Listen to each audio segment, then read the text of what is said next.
Olá, sejam muito bem-vindos a mais um episódio do Carreira Talk Show.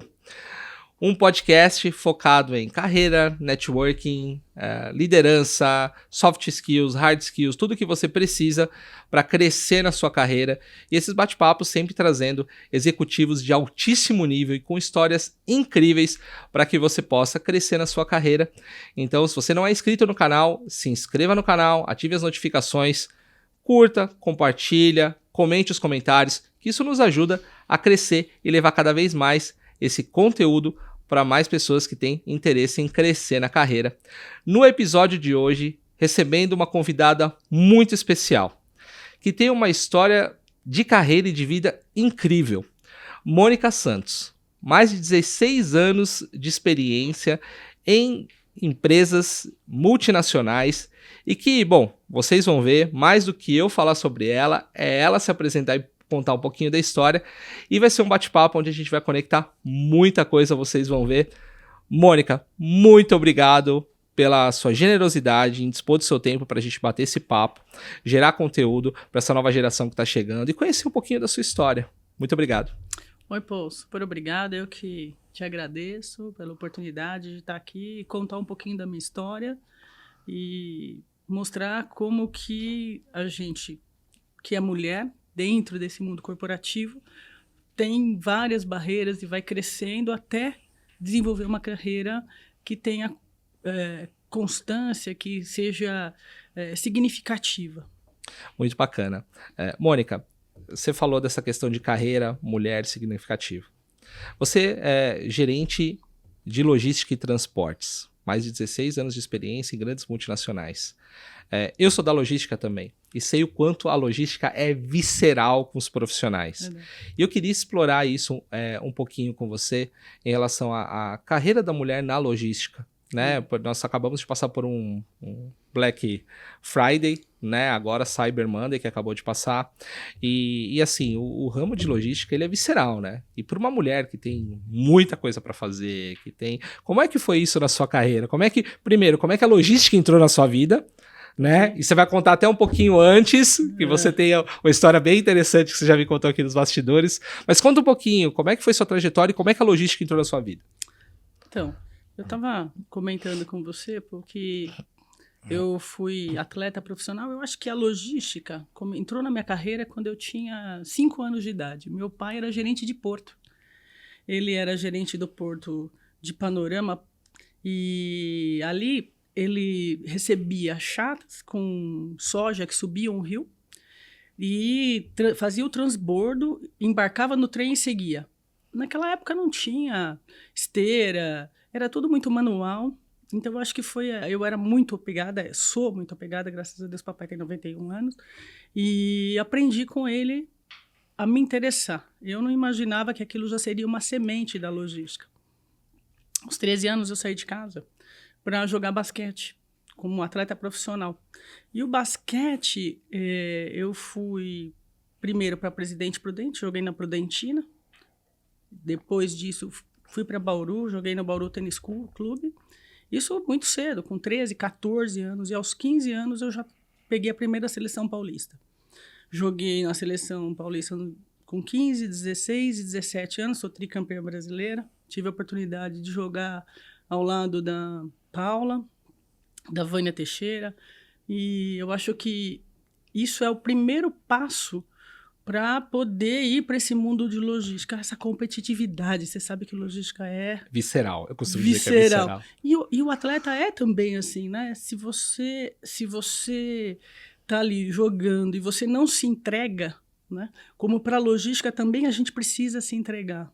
Isso, eu vim para São Paulo, eu parei de jogar aos 19 anos, vim para São Paulo, eu parei um pouco cedo porque a minha família acreditava que eu tinha que estudar. E naquela época, na década de 80, poucas eram os atletas que, como Paula, Hortência, conseguiam desenvolver uma carreira e remunerar. Então, minha mãe era doutorada, então ela falava, não, precisa estudar. E aí eu vim para São Paulo para estudar. Acabei conhecendo um executivo de uma multinacional chamada Robinson. E aí ele me convidou. Eu fazia propaganda e marketing, para você imaginar. Totalmente fora, né? Um pouco Fora, eu estava trabalhando como estagiária numa empresa de desenho animado, e ele chegou lá para montar uma empresa de logística americana e alugou uma das salas. E como eu trabalhava nessa agência, ele me convidou, falou assim, nossa, eu gostei de você, quer fazer logística? Eu falei, fazer o quê? Naquela época eu não tinha a menor noção do que era logística. Eu acabei indo para os Estados Unidos, numa empresa chamada C.H. Robinson, onde eu fiquei 16 anos, e aprendi o que era logística. Foi aí que começa a minha carreira nesse mundo que você sabe que ainda é muito masculino. Sim. A mulher hoje está, já acho que, fazendo parte, mas é um mundo ainda masculino, né? Transporte, logística, ainda tem muito essa dominância de homem. Então, infelizmente, é. Né? Então, eu acabei ficando lá, fiz um estágio, voltei para o Brasil. Eu falava quase zero de inglês naquela época. Hoje eu já falo um pouco. Um pouco parecido com você, com aquilo que você disse. A gente, né, se vira, né? Meu inglês é intermediário, mas eu consigo me comunicar.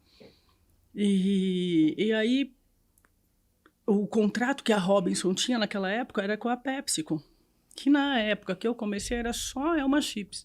Depois eles foram fazendo business acquisition e eu fui participando de toda essa transformação da PepsiCo e fazendo a logística de inbound dele. Então, eu fiquei 16 anos fazendo isso. Logística da Ruffles, trazendo toda a batata de todos os 5 estados para dentro das fábricas, e depois a gente fechou um outro contrato. A Robinson é uma empresa que hoje está faturando na casa dos 13 ou 14 bilhões de dólares. É uma empresa bem grande, ainda torço bastante, porque da socialista deles. Então, acho que é importante isso. Mas, naquela época, eu fui a primeira mulher a trabalhar dentro desse grupo agrícola. Não tinha mulher ainda.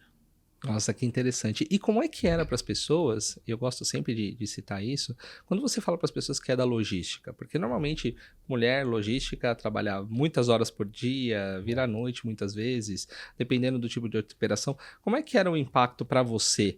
Né? Porque assim, hoje é um pouco mais comum, né? Hoje, na verdade, as mulheres já estão dominando, ainda pouco, mas já começa o movimento das mulheres de logística, e eu torço para que isso, né, vire mais até do que 50% e 50%, que eu acho que todo mundo tem oportunidade para qualquer área, não importa, mas, e eu falo isso para minha filha, eu falo assim, você vai ser o que você quiser, a hora que você quiser, porque não tem mais essa questão de divisão que um homem ou uma mulher pode fazer, mas quando você começou, tinha essa certa inércia, esse certo preconceito até das pessoas de dizer assim, poxa, mas você trabalha na logística, mas e quando por exemplo, final de mês? Como é que foi isso para você? Como é que você lidou com isso? Para mim, como eu saí de casa muito cedo, com 13 anos, para jogar basquete, então eu já tinha muita liberdade, muita independência. Então, assim, pessoalmente não foi difícil, né? Eu coordenava 5 estados e viajava muito, eu parava muito pouco em casa. Então, assim, eu não tive muita dificuldade com viajar, com não estar em casa, dormir fora.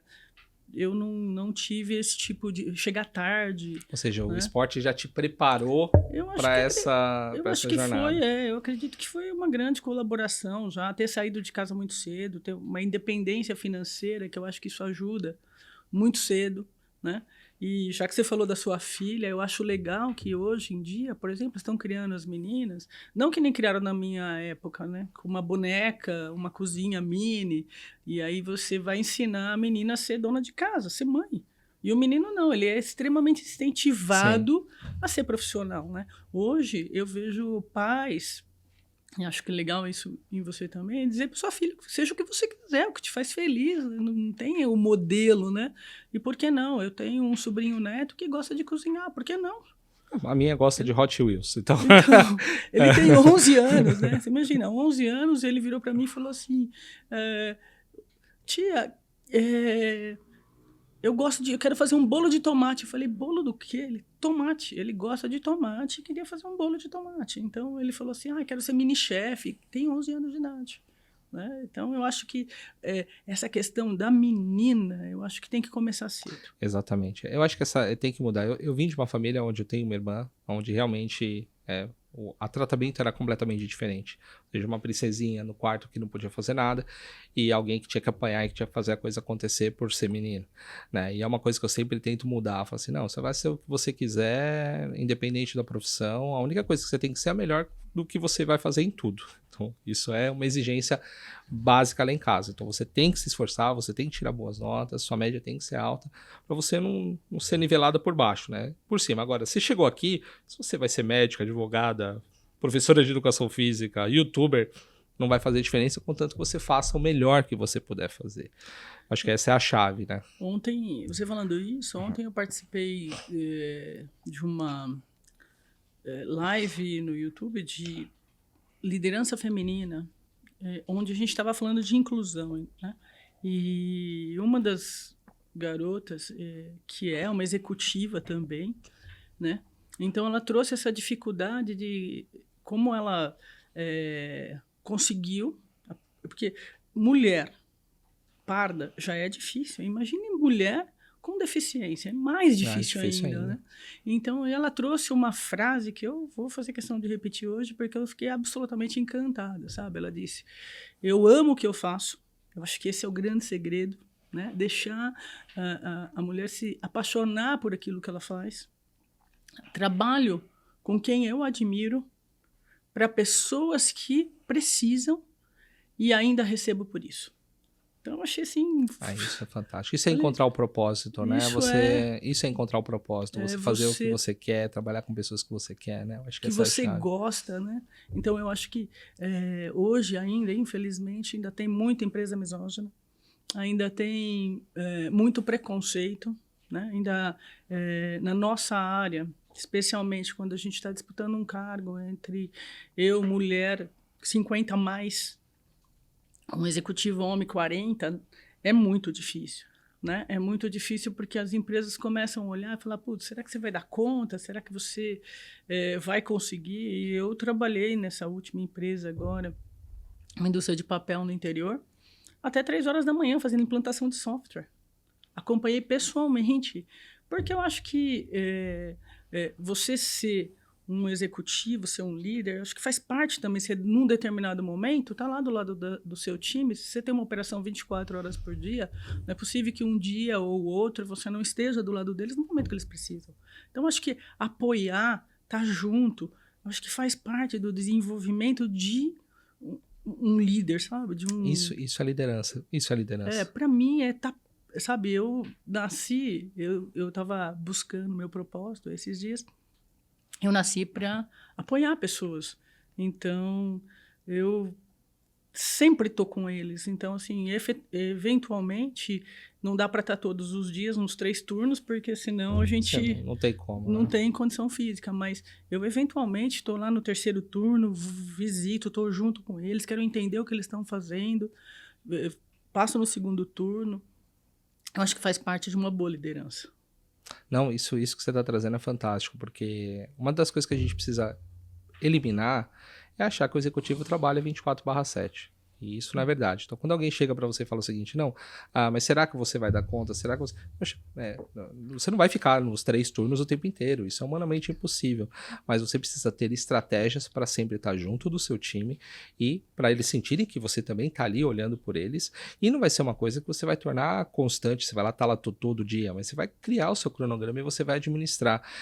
Hoje eu torço para que o mercado comece a pensar a produtividade como resultado mais do que esforço e você tá lá só fazendo e não entregando nada. Mas se a equipe está feliz, se você está feliz, se você está conseguindo dar conta de tudo, você vai conseguir manter uma saúde, porque hoje você vê muitas matérias, Valor Econômico, dentre outros canais, de pessoas que já estão estafadas, líderes que já estão cansados, justamente por conta dessa visceralidade das empresas de querer achar que o executivo ele trabalha 24/7.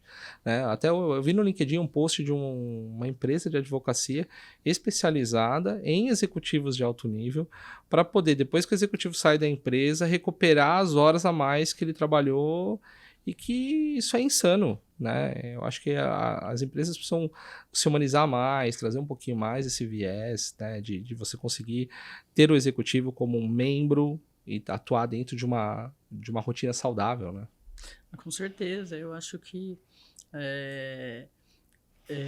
quando a gente gosta e se envolve, às vezes a gente erra fazendo isso, né? Estando muito mais lá, exigindo muito que as pessoas estejam lá. Mas tem a família, que é importante, tem os amigos, que também é importante, e você precisa de um tempo para você respirar, para você meditar, para você pensar, porque até a produtividade ela vem com pensamento, né? Você precisa de um pouco de ociosidade para que a sua cabeça traga ideias novas, para que você aprenda coisas diferentes. Eu, por exemplo, agora acabei de entregar em julho um contrato nessa indústria de papel e eu fiquei 2 meses sabáticos. Eu fui fazer um programa de gestão, eu fui fazer um programa para autoconhecimento, eu fui fazer um programa de teatro executivo para poder desenvolver um pouco esse lado humano de estar junto com as pessoas, para poder entender um pouco a diversidade, não essa coisa do se eu sou católico, ou se eu sou corintiano, ou se eu sou palmeirense, mas entender o outro do lugar do outro, né? Com empatia, que é uma palavra que eu não acredito muito. Eu acho que é muito mais compaixão do que empatia. Eu não consigo sair do meu lugar para estar no teu e sentir o que você sente, mas eu posso ter compaixão, falar, puxa, o que ele deve estar sentindo. Exatamente. Né? Então, olhar um pouco isso, e eu investi. Ao contrário de todo mundo, eu não saí por aí, preciso me recolocar. Lógico, todo executivo precisa, mas eu fui dar uma olhada um pouco desse lado humano, aprender um pouco do outro, de estar sentada na posição do outro, né? E para mim foi extremamente importante. Participei de um time onde eu não fui o líder e pude, do lado de cá, estar avaliando, sabe? São muitos anos na liderança e você acaba perdendo a noção do que é fazer parte de um time sem ser o líder. Né? Como é que você se sente, né? E para mim foi super importante. Eu acho que é muito importante a gente hoje viver os dois lados, né? Você sentar e falar assim, puxa, como que eu me sinto? Eu não vou me sentir igual a você. Nós temos histórias diferentes, nós temos backgrounds diferentes, mas eu posso dizer assim, puxa, não quero isso para mim, não vou querer isso para ele, né? Você trouxe um negócio muito importante, que é o que eu realmente acredito sobre empatia, porque para mim a empatia não existe mesmo, porque é impossível você se recolocar dentro do mesmo contexto com todas as variáveis. Então é o que eu falo para todo mundo, você tem que ser empático, depende, porque assim, se a pessoa sofreu um trauma, o que para você é pequenininho, e muitas vezes fala assim, você tá exagerando. Sim. Na verdade não, na verdade tem algo instalado na pessoa, que para aquela pessoa aquilo é muito grande. Sim. E aí é onde você trouxe perfeito, por isso que eu adoro esse programa, porque a gente sempre vai trazendo coisas novas, e fala assim, não é empatia, é compaixão, de entender que a pessoa passou por N variáveis que você não, e que você nunca vai conseguir vestir o sapato dela naquele contexto, que ela viveu, toda a história, realmente isso não dá. E aí quando você consegue avaliar, principalmente você como líder, tá do lado de cá, sentir a pele de novo, passar por aquele processo, poxa, isso traz um repertório muito grande para você, né? Principalmente para os seus próximos passos, né? Eu costumo brincar com os meus liderados quando a gente está, eu costumo dizer para eles assim, eu gosto de futebol, né? Eu, como atleta, gosto de esporte, né? E agora que a gente está na Copa, né? Então eu gosto muito de futebol. Então eu brinco com eles, eu falo assim, olha, eu sou corintiana e como vocês querem que eu trate todo mundo igual, e eu acho que ser corintiana é ser feliz, a partir de amanhã todos vamos trabalhar com a camisa do Corinthians. Democracia. Democracia, felicidade. E é a partir daí que eu consigo transmitir para eles um pouco de que igualdade não faz todo mundo feliz. Exatamente. Né? É isso que eu digo para eles. Eu falo, se vocês acham que tratar todo mundo igual é ser feliz, todo mundo amanhã vem com a camisa do Corinthians, vocês vão ver que todo mundo vai ficar feliz. E não é verdade. Não, e não é, porque se todo mundo, eu brinco muito nessa questão de esporte assim, se todo mundo virar corintiano, você não tem mais campeonato brasileiro, concorda? Sim. Você só tem um time. É, No final das contas, assim, a gente precisa dessa diversidade para que, claro, vai ter momentos em que o Corinthians vai ser campeão, você vai estar feliz, vai ter momentos que outro time, mas essa competitividade, tudo isso, faz parte do processo, né? sim. E é o que eu sempre falo. Então, eu falo sempre para eles, vamos trabalhar um pouco. Então, eu sempre... E hoje, com essas novas ferramentas que agora eu acabei aprendendo, né? Tem uma ferramenta chamada Enneagrama, que é fantástica, que ela fala de personalidade e você acaba aprendendo o que que motiva o outro, né? Uma ferramenta como outras essas de gestão, como o DISC, mas ela é importante porque você acaba aprendendo o que motiva o outro, o que deixa o outro feliz, o que deixa o outro triste, porque que algumas coisas pegam para mim e para você não. Porque para mim é importante e para você não. Né? Então, por isso que eu falo que eu acho que empatia realmente, acho que é compaixão. Você olha para o outro, você fala, putz, realmente eu sei o que é importante, eu estou sentindo, eu estou vendo você triste. Né? Aqui dentro, eu não consigo entender por que você está triste, mas eu não consigo sentir a sua tristeza, na verdade, eu não consigo sentir ela, mas eu entendo. Eu falo, nossa, ele está triste. Né? Então, deixa eu apoiar ele nesse momento, né? Perfeito, isso que eu penso. perfeito.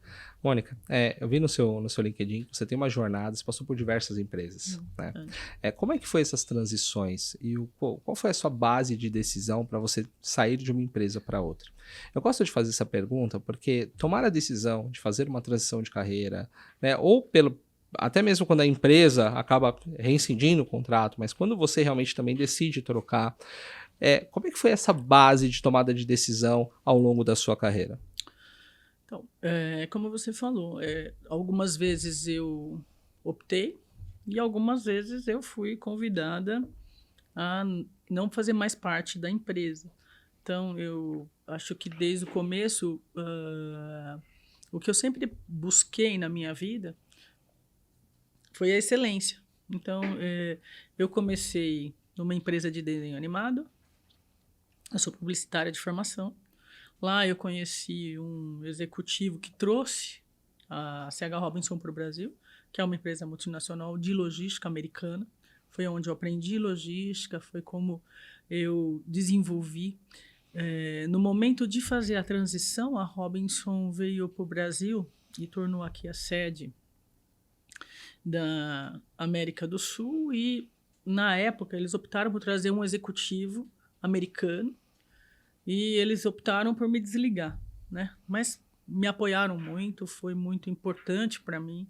Eu tinha 16 anos de empresa, foi difícil, passar por isso foi bem complicado.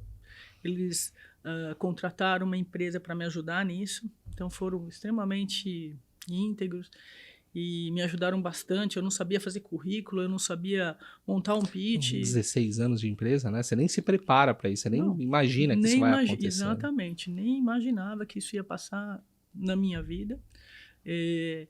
Eu acho que um pouco até antes disso, eu acho que a decisão mais difícil foi quando eu tive que deixar de jogar basquete para vir para São Paulo para estudar. Essa foi uma decisão que eu tomei, meio que conduzida pela minha mãe, que queria que eu me tornasse.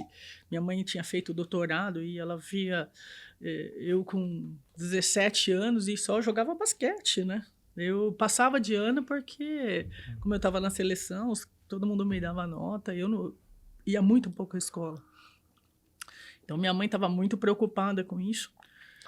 Então, acho que essa foi a primeira decisão, eu ter demitido o basquete da minha vida. Mas me deu uma excelente base. Depois eu vim para a Robinson, que foi... E aí fui desligada por eles, e foi muito duro. Né?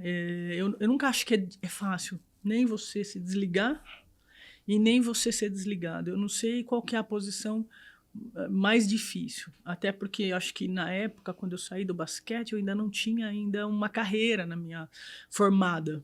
Sim. Né? E depois que eu saí da Robinson, eu fiquei 1 ano tentando me entender, tentando entender o que estava acontecendo. Era final de 2014, começo de 2015, teve a crise grande de 2015. E aí eu me recoloquei no Walmart em 16. Então, fiquei no Walmart por 1 ano.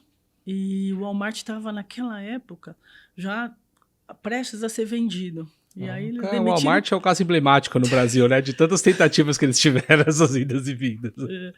E aí demitiram 500 executivos naquela época. Nossa. E aí eu estava de novo, fui promovida a mercado. Eu sempre digo que quando a gente é demitido, a gente é promovido a mercado.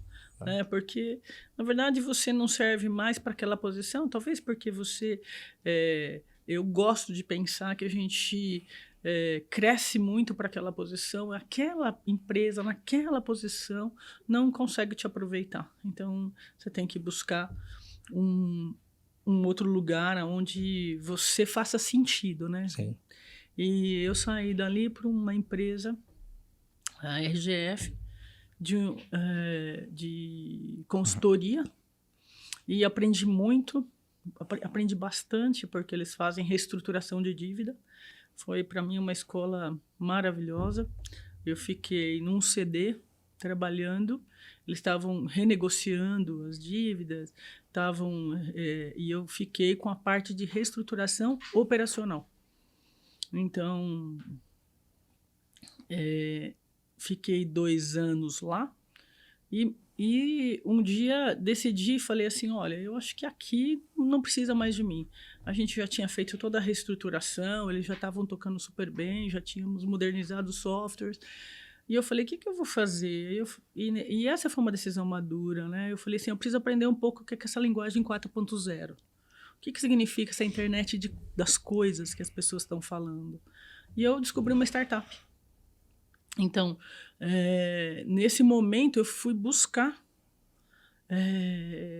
conhecimento para agregar a minha carreira. Eu fui para uma startup para conhecer, e foi uma experiência fantástica. Então, acho que essa questão de recolocação, de passar de uma fase para outra, de uma empresa para outra, o importante é como você enxerga isso, né? É como você faz. Fácil, eu acho que nunca é. Eu costumo dizer para as pessoas que assim, a lista de demissão ela existe, você pode estar em primeiro ou em último, mas ela sempre vai existir. Não existe uma pessoa que vai ser longeva. Existem algumas situações que eu mesmo já participei de pessoas que começaram a carreira numa empresa e finalizaram, mas eu acho que as pessoas precisam encarar isso como algo natural, porque você não assina um contrato com uma empresa e naquele contrato está dizendo, olha, vou me aposentar aqui, eu vou terminar minha vida aqui. Existe muito mais para se fazer.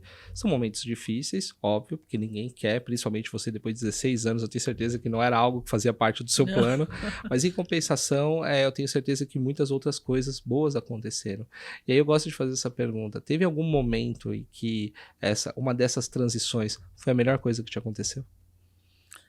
Eu acho que tem sempre um momento que a gente não enxerga, mas eu acho que eu acho que no momento que eu saí do Walmart, eu acho que essa vida de varejo, né, para quem é de logística, é uma vida dura, né? Eu não sei se você já teve a oportunidade de trabalhar no varejo. O varejo ainda não, mas conheço muita gente do varejo. E varejo é para gente grande, né? Varejo, realmente, ele é muito rápido, né? Então, ele exige muito de você. Então, eu acho que hoje é muito importante. Eu acho que o varejo me ensinou, naquele momento, para mim, eu acho que foi a melhor coisa que me aconteceu.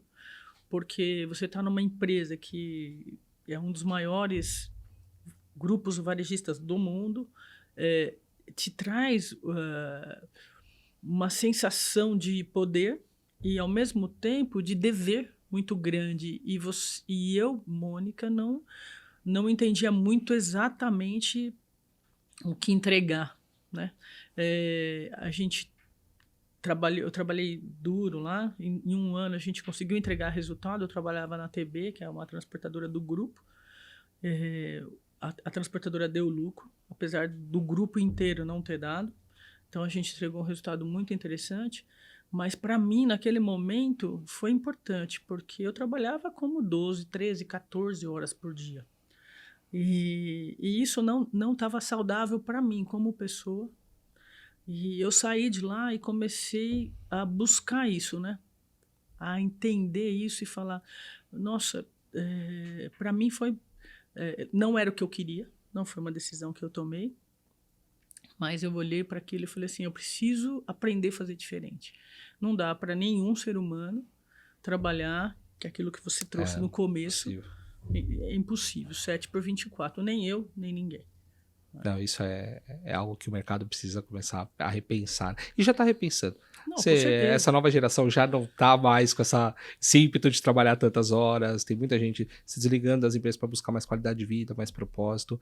E dentro dessa sua jornada, qual foi a importância do networking para você fazer essas movimentações, para você conseguir ir para o próximo passo da sua carreira? Olha, sempre quando eu estou entre jobs, né, interjobs, eu acho que o network é o que te leva para o próximo degrau. Isso não tenha dúvida. Eu em 2020, quando começou a pandemia, que eu estava na startup, a startup acabou fechando porque não conseguiu. Era uma startup, era pandemia e ela não conseguiu evoluir. E aí eu fiquei novamente no mercado. Então, o que eu fiz foi acionar minha rede. Né? Imagina que em plena pandemia, em novembro de 20, eu peguei Covid, sem nenhuma vacina. Nossa. Tive febre 12 dias, fiquei muito mal. E apesar disso, eu estava em 5 processos seletivos. 5. Dos quais 3 vieram pelo meu network. O network. Essa é a beleza do networking, né? Isso é fantástico. E acabei sendo contratada através do networking. Então, mesmo eu acho que sempre quando a gente mantém uma boa relação com as pessoas e é um bom profissional, entrega resultado, onde você tem a paixão de fazer aquilo, e eu tenho paixão. Eu, apesar das pessoas falarem, né, eu amo logística. Eu acho que logística é uma coisa assim, ame ou deixe. Eu falo para todo mundo, no dia que o bichinho da logística te pega, porque você não tem rotina, a coisa é dinâmica, não é aquela coisa que você vai chegar e você vai saber o que você tem naquele dia. Não. E eu sempre brinco, sexta-feira, 4 horas da tarde, você pode se preparar, que é onde tudo acontece. Então, quando alguém me diz isso, eu sei que é da área, porque você fala assim. E, na verdade, isso é procrastinação, né? As pessoas vão empurrando, vão procrastinando, chega sexta-feira, ali não tem mais para onde procrastinar, tem que resolver. É isso aí. Eu costumo, minha esposa já está acostumada, né? Porque eu já venho já de algum tempo da logística, eu não vim da logística, eu sou da área da qualidade, trabalhei minha vida inteira com qualidade, e a logística, eu simplesmente caí na logística. Eu não sou formado em logística, eu não tenho essa formação clássica em logística. Eu fui vindo da qualidade, a qualidade me gabaritou por conhecer processos, auditoria, e aí eu acabei caindo na logística, e aí ela sempre fala assim, sexta-feira, 4 horas da tarde, você pode deixar o celular do lado que alguma coisa vai acontecer, e acontece, provavelmente assim. Porque realmente eu acho que vem disso, né? É interessante você falar, eu também, minha formação é marketing, eu me especializei em logística depois, porque acabei indo para logística. E aí ela te pega e não tem mesmo um dia igual ao outro, né? Meu pai falava assim, faz medicina. Eu falava assim, eu não quero trabalhar fim de semana. Aí foi pra logística e falei, pai, talvez medicina. Talvez eu tivesse feito medicina, não trabalharia tanto. Exatamente. Mas é bem isso mesmo, né? Logística Mas é uma coisa que é fascinante, né? Você não tem um dia igual ao outro. Eu acho que é isso que me cativa na logística, não ter um dia igual ao outro.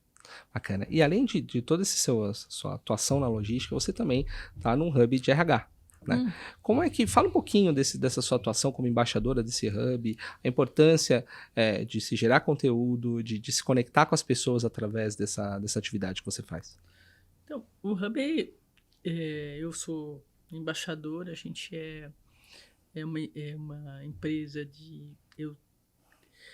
eu sou voluntária, a gente faz voluntariado lá, e o Hub Apps, ele vem gerando conteúdo há muito tempo. E esse ano eu estou envolvida com o projeto de universidade, da Universidade do Hub, e a gente está trabalhando para, em 2023, começar a trazer esses cursos online e gerar bastante conteúdo nessa área de inclusão, de liderança, de gestão. Ontem mesmo teve uma live no YouTube de liderança feminina, onde a gente falou de inclusão. E é tão interessante porque eu vi diversidade e inclusão de uma forma tão diferente que eu falei assim, eu tenho que voltar e aprender tudo de novo. Né? Então, eu acho que é importante a educação. Né? A gente, como executivo, a gente não educa como ser humano, em primeiro lugar. Né? De voltar aquilo que você disse sobre a sua filha, putz, vai ser o que você quiser.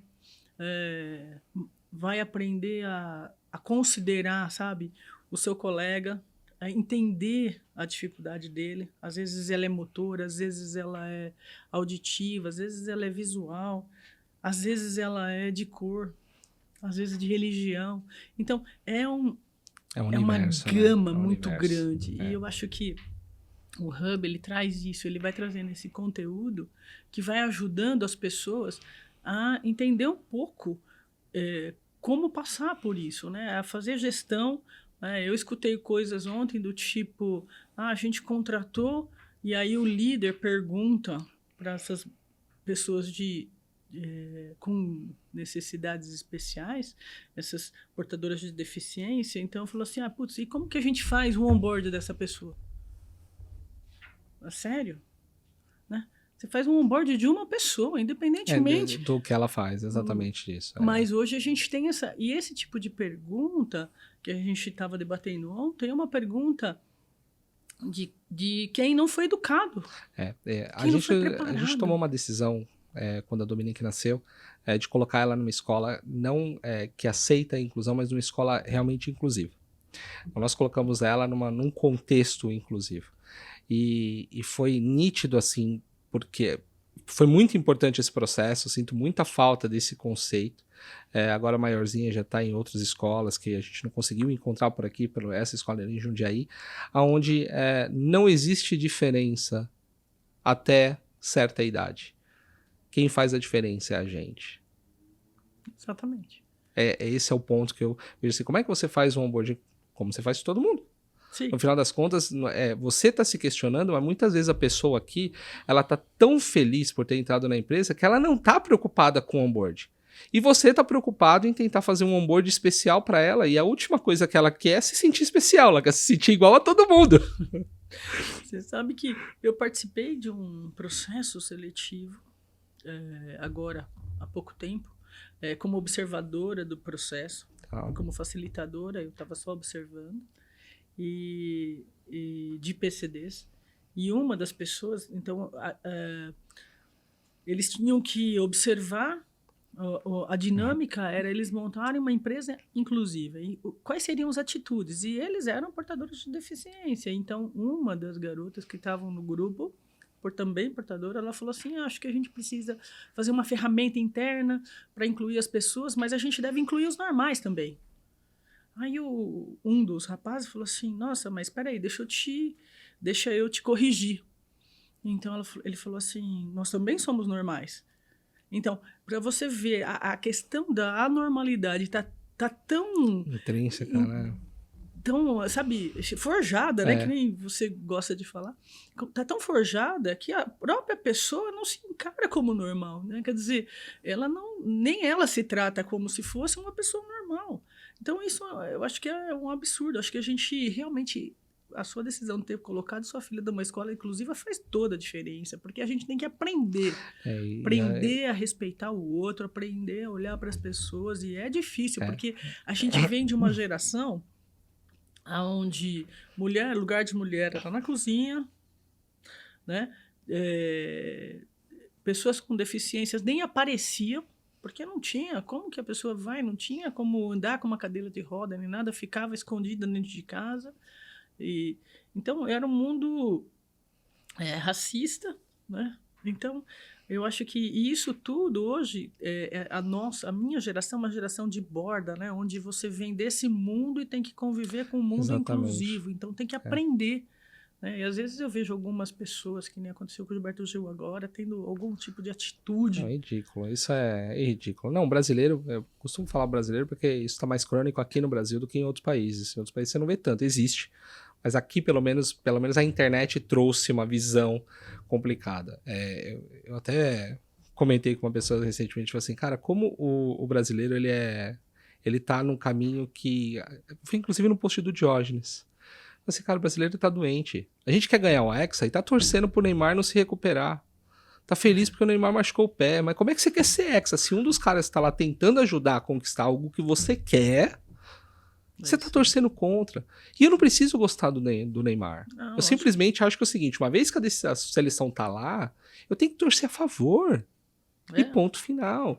E o mais engraçado, o grande aprendizado que eu tive, principalmente com essa decisão que nós tomamos, é que até hoje ela inclui, sem ela saber, que a pessoa tem um problema ou não. Que a criança tem um problema ou não. Pra ela não faz a menor diferença. Eu entrevistei no canal o Marcos Rossi, se vocês quiserem assistir, eu vou colocar aqui no card. Ele não tem os braços e as pernas.